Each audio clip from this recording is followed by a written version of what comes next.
안녕하세요. 법 읽어주는 공정쌤입니다. 이것만 공부하면 공법 50점 맞을 수 있다. 주택법 첫 번째 시간입니다. 먼저 용어의 정의입니다. 앞선 국토계획법이나 도시개발법 같은 경우에는 제가 50점 맞기 시리즈에서는 용어의 정의를 따로 다루지 않았었는데요. 주택법 같은 경우는 제가 용어의 정의를 꽤 비중 있게 넣어놨습니다. 이유는 매회 기출의 경우에 주택법 같은 경우에는 용어의 정의가 거의 출제되었기 때문이고, 당연히 지난 31회에서도 용어의 정의에서 한 문제가 출제되었죠. 그래서 용어의 정의를 좀 살펴보고 넘어가도록 하겠습니다. 용어의 정의는 모든 법령에서 제2조에서 다루고 있고요. 주택법 2조 정의 2호부터 알아보겠습니다. 먼저 단독주택입니다. 단독주택이란 한 세대가 하나의 건축물 안에서 독립된 주거생활을 할 수 있는 구조로 된 주택으로서 단독주택, 다중주택, 다가구주택으로 나눠집니다.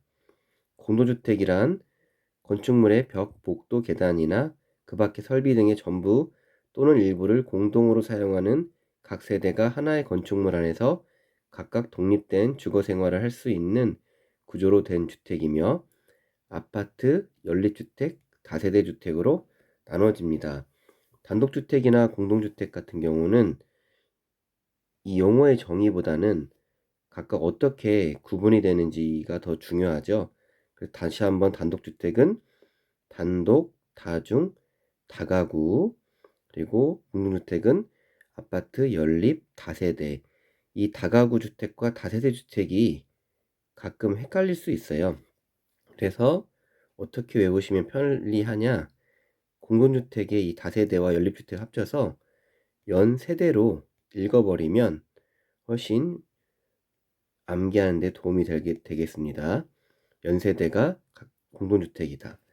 자, 4호 준주택이죠. 지난 31회 시험에 출제되었었죠.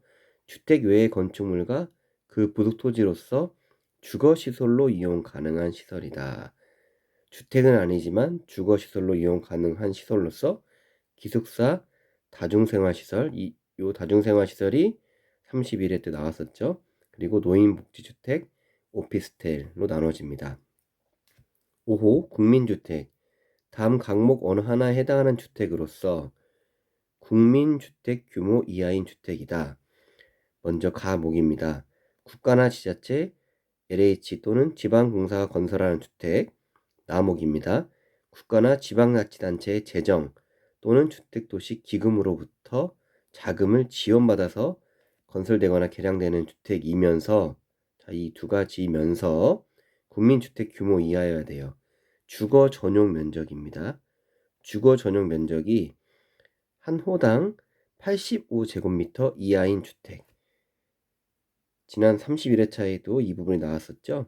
수도권을 제외한 도시지역이 아닌 읍면지역 같은 경우는 100제곱 이하인 주택. 이 5호와 5호의 이 가나목과 이 면적 부분이 동시에 요건을 충족해야만 국민주택이 됩니다.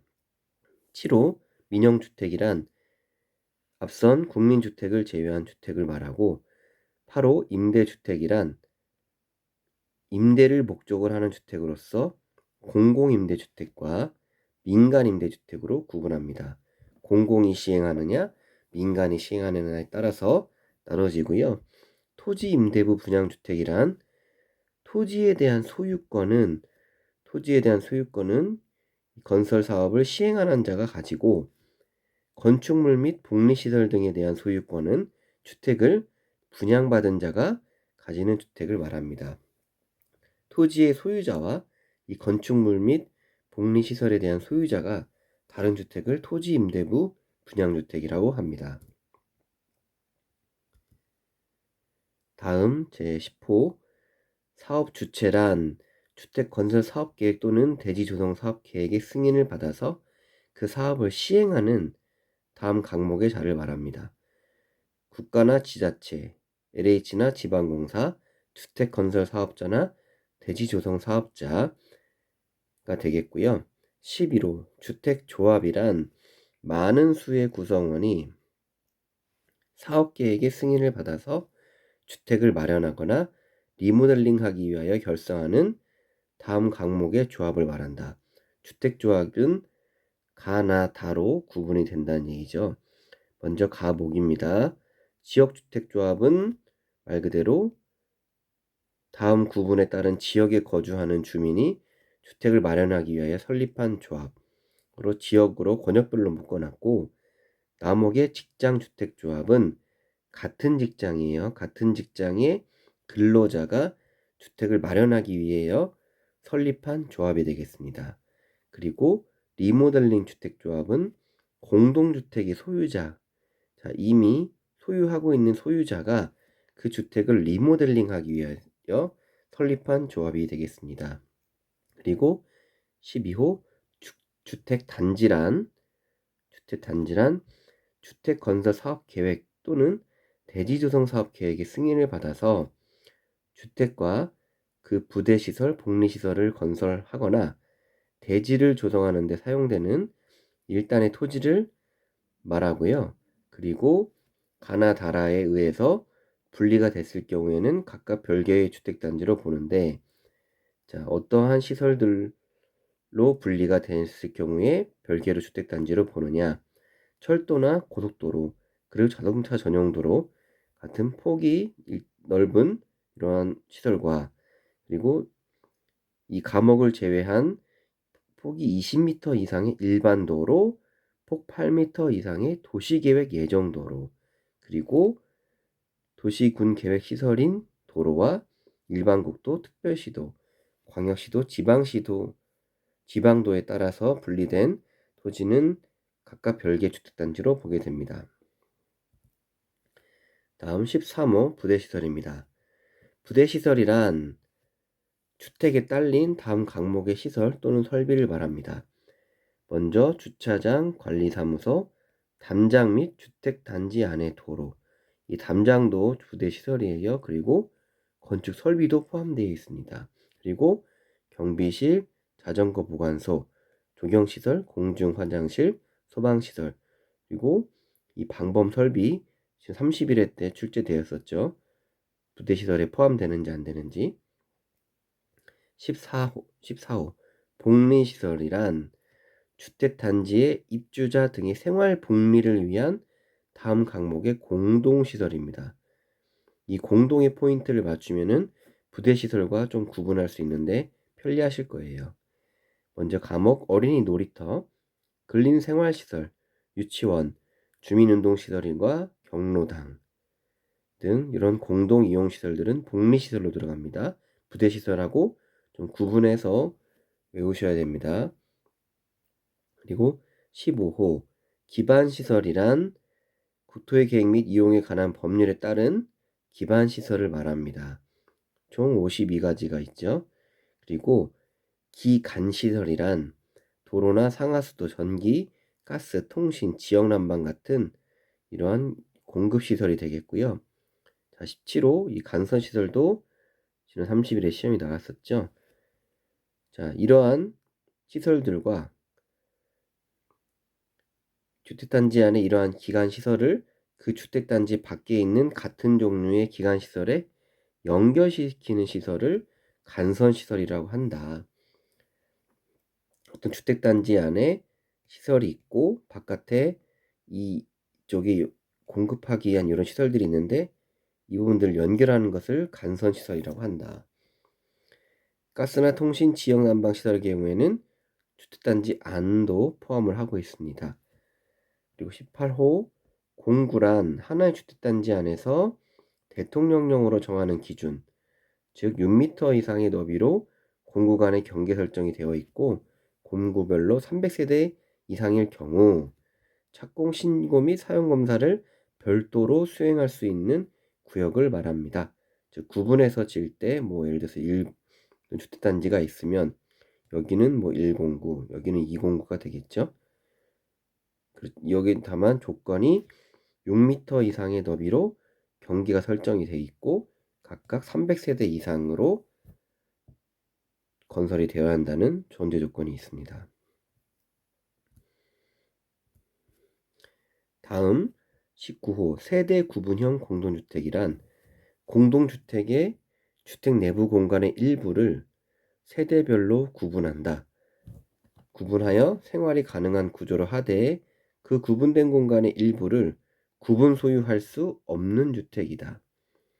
구분하지만 구분 소유는 할 수 없다. 그리고 20호 도시형 생활주택이란 세대수가 나옵니다. 300세대 미만의 국민주택 규모에 해당하는 주택으로서 대통령령으로 정하는 주택을 말합니다. 21호 에너지 절약형 친환경 주택이란 이름에서 알 수 있듯이 에너지 사용량을 절감하거나 이산화탄소 배출량을 저감할 수 있도록 건설된 주택이고, 22호 건강 친화형 주택은 쾌적한 실내 환경의 조성을 위하여서 실내 공기 오염 물질을 최소화할 수 있는 주택이 되겠습니다. 그리고 23호 장수명 주택이란 구조적으로 오랫동안 유지 및 관리될 수 있는 내구성을 갖추고 있고, 그리고 이주자의 필요에 따라서 내부 구조를 쉽게 변경할 수 있는 가변성과 수리 용이성 등이 우수한 주택을 말합니다. 그리고 공공택지란 다음 항목 어느 하나에 해당하는 공공사업에 의하여서 개발, 조성되는 공동주택이 건설되는 용지를 말합니다.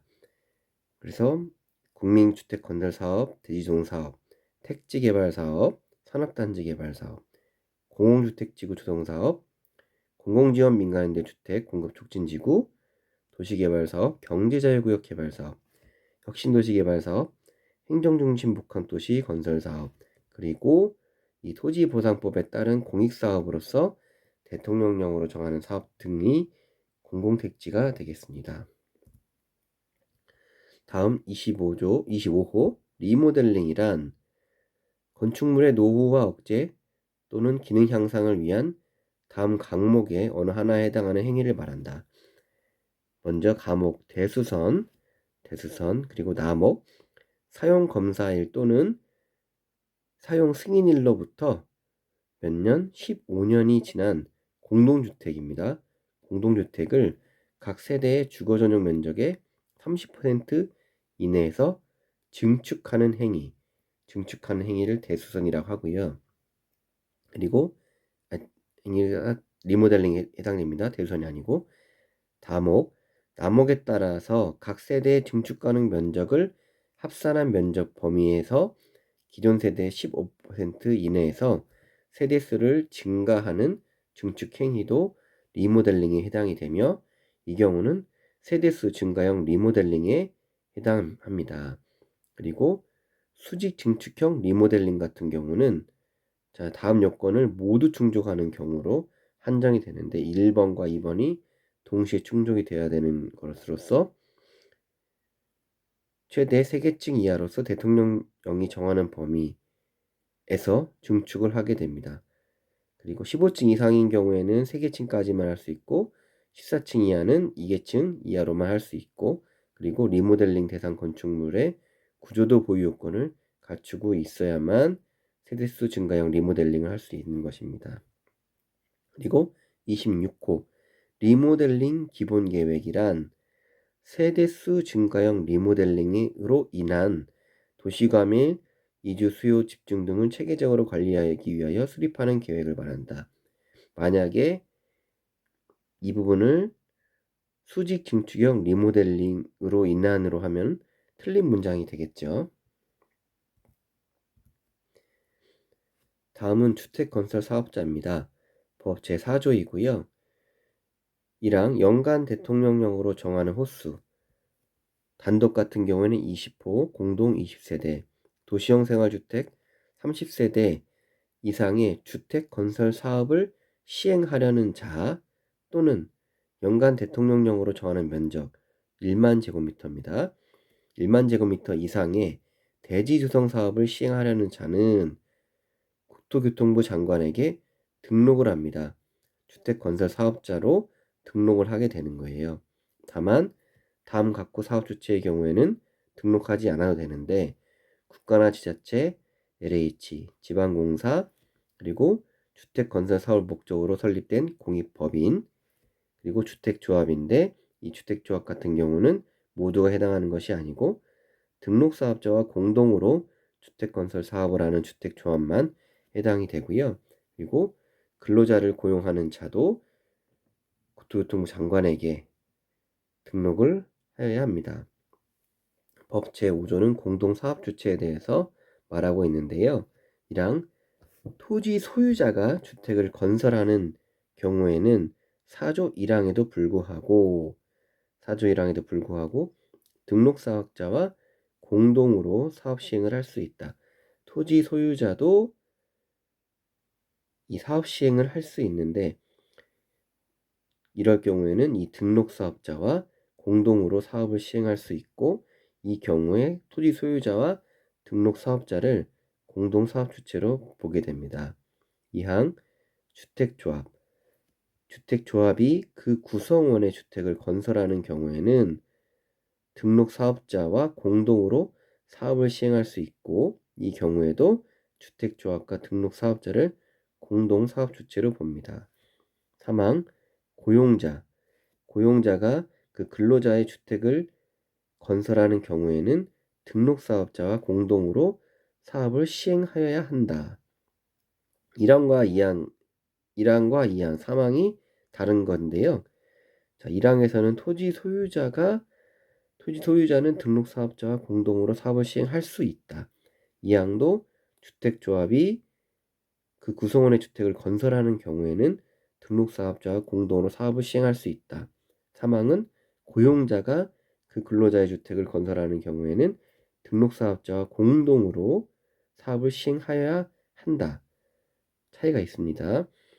그리고 이러한 공동사업 주체 간의 구체적인 업무 비용, 책임의 분담 등에 관하여는 당사자 간 협약에 따라서 업무를 진행하게 되는 것이고요. 그리고 주택조합입니다. 법 제11조 주택조합의 설립입니다. 이랑 많은 수의 구성원이 주택을 마련하거나 리모델링하기 위하여 주택조합을 설립하는 경우에 직장주택조합을 제외하고 이럴 때는 특별자치시장이나 특별자치도지사, 시장 또는 군수구청장의 인가를 받습니다. 조합을 설립할 때는 인가를 받고 그 인가받은 내용을 변경하거나 주택조합을 해산하는 경우에도 마찬가지로 인가를 받아야 합니다. 2항 제1항에 따라서 주택을 마련하기 위하여 주택조합 설립 인가를 받으려는 자는 다음 각호 요건을 모두 갖추도록 하고 있는데요. 자, 먼저 1호 해당 주택 건설 대지의 80% 이상에 해당하는 토지 사용 권한을 확보하고 그리고 작년에 신설된 내용이 되겠죠. 추가로 주택 건설 대지의 15% 이상의 토지 소유권을 확보한 다음에만 이 주택 설립 인가를 신청하여야 합니다. 다만 변경이나 해산 때는 적용되지 않지만 최초 설립을 할 때는 이 두 가지 조건이 붙게 되고 2호 같은 경우에는 신설이 됐기 때문에 출제의 가능성이 높은 부분이 되겠죠. 3항 제1항에 따라서 주택을 리모델링하기 위하여 주택조합을 설립하는 경우에는 구분 소유자와 의결권의 결의를 첨부하게 되는데 리모델링 경우에는 두 가지예요. 주택단지 전체를 하는 경우가 있고 동을 하는 경우가 있죠. 주택단지 전체를 하는 경우에는 주택단지 전체의 구분 소유자 의결권의 3분의 2 그리고 각 동의 각 과반수 결의가 추가적으로 필요하고 동만 하는 경우에는 그 동의 구분 소유자 및 의결권의 3분의 2 이상의 결의가 필요하다. 이 인원 조건이 붙습니다. 리모델링 같은 경우에는. 다음은 11조의 2 주택조합 업무의 대행입니다. 자, 주택조합 및 주택조합의 발기인은 조합원 모집 등 주택조합의 업무를 공동사업 주체인 등록사업자 또는 다음 각호 어느 하나에 해당하는 자로서 대통령령으로 정하는 자본금을 보유한 자, 법인은 5억이 되겠고 개인은 10억이 되겠습니다. 외에게 대행하게 할 수 없다. 자, 등록사업자나 중개업자, 정비사업 전문관리업자, 그리고 이 부동산 개발업의 관리 육성에 관한 법률에 따른 등록사업자, 그리고 신탁업자, 이 외의 자에게는 대행을 할 수 없다. 즉 말이 어려운데요. 결국 1호부터 5의 자에게만 대행을 하게 하여야 한다는 말이 되겠습니다. 2항, 이러한 업무 대행자에게 대행시킬 수 있는 주택조합의 업무는 다음 각과 같다고 해서 조합원 모집, 토지 확보, 그리고 사업성 검토, 설계자, 시공자 선정에 관한 업무 지원, 사업계획 승인 신청, 업무 대행, 그리고 추가된 내용이 5호, 6호가 되겠는데요. 계약금 등 자금의 보관 및 그와 관련된 업무의 대행, 그리고 총회, 일시 장소 및 안건의 통지 등 이 총회에 관한 사항도 대행 범위에 포함이 되게 되는데, 제가 이 주황색으로 표시한 부분 있죠? 이 주황색 표시한 부분은 신탁업자와 관계됐다고 해서 제 주황색으로 표시해 놨습니다. 즉, 이 신탁업자에게만 이 5호의 업무를 대행하도록 하여야 한다로 되어 있습니다. 즉, 이 업무는 신탁업자 외에 다른 자에게 대행하게 할 수 없다는 뜻이 되겠죠. 자, 그리고 이 업무 대행을 하는 자는 분기마다 실적 보고서를 제출합니다. 실적 보고서를 제출을 하고, 그리고 이 표준 업무 대행 계약서라는 것을 장관이 만들어서 보급할 수 있습니다. 다음은 11조의 3, 주택원 모집 신고 및 공개 모집입니다. 지역주택조합 또는 직장주택조합의 설립인가를 받기 위하여 조합원을 모집하려는 자, 이 조합원을 모집하려는 자는 해당 주택 건설 대지의 50% 이상에 해당하는 토지의 사용 권한을 확보하여서 시장군수구청장에게 신고합니다. 신고. 자, 이 부분 개정된 부분이니까 체크하시고요. 자, 50% 이상 사용 권한을 확보를 해서 시장군수구청장에게 신고를 하고, 그리고 이 공개 모집의 방법으로서 조합원을 모집하여야 합니다. 그리고 변경하는 경우도 마찬가지고요. 만약에 이 공개 모집 이후에 조합원이 사망하거나 자격상실, 탈퇴 등으로 결혼이 생겼어요. 그래서 이 결혼을 충원하거나 미달된 조합원을 재모집하는 경우, 자, 결혼을 충원하거나 미달된 조합원을 재모집하는 경우는 자, 신고하지 아니하고 선착순의 방법으로 모집할 수 있다. 원칙은 신고하고 공개 모집 방법으로 모집하여야 하는데, 결혼 충원이나 미달된 조합원 재모집은 신고하지 않고 선착순으로 모집할 수 있다. 그리고 1항에 따라서 조합원을 모집하려는 발기인은 이런 주택 소유나 거주 요건 등을 갖추고 있어야 하고, 7항 주택조합의 발기인은 조합원 모집 신고를 하는 날, 이 발기인 같은 경우에는 모집 신고를 하는 날 주택조합에 가입한 것으로 보고, 그리고 이 가입 신청자와 동일한 권리와 의무가 있다. 이 신설 부분들은 작년에 개정이 돼서 중요하게 체크하시면 좋을 것 같습니다. 다음 12조입니다. 주택조합의 발기인 또는 임원은 다음 각호 사항이 포함된 해당 주택조합의 실적 보고서를 분기별로 작성을 합니다. 조합원 모집 현황이라든지 해당 주택건설 대지 사용 권한 및 소유권 확보 현황 등에 대한 실적 보고서를 작성하고요. 법 제14조에 있는 통째로 신설이 되었는데요. 문제 내기 딱 좋은 내용들이 많이 있죠. 1항 주택조합은 주택조합의 설립인가, 어렵게 받은 설립인가를 받은 날로부터 3년이 되는 날까지 사업계획 승인을 받지 못하는 경우, 신청 아닙니다. 설립인가를 받고 나서 사업계획 신청이 아니고 사업계획 승인을 3년 안에 못 받는 경우에는 총회 의결을 거쳐서 해산 여부를 결정하도록 하고 있습니다. 자, 3년이 되는 날까지 사업계획 승인을 받지 못하면 자동으로 해산되는 게 아니라 총회 의결을 거쳐서 해산 여부를 결정하도록 되어 있고요. 그리고 주택조합의 발기인은 조합원 모집 신고가 수리된 날로부터 2년이 되는 날까지 주택조합 설립인가를 받지 못하는 경우에 이 조합 가입 신청자 전원으로 구성되는 총회 의결을 거쳐서 이 종결 여부를 결정하도록 하고 있습니다. 이거는 설립인가 이전이에요. 그리고 1항 또는 2항에 따라서 총회를 소집할 때에는 총회가 개최되기 일주일 전까지 목적이나 안건, 일시 장소를 정하여서 통지를 하여야 합니다. 그리고 해산을 결의하거나 사업의 종결을 결의하는 경우에는 청산인을 선임하도록 하고 있습니다.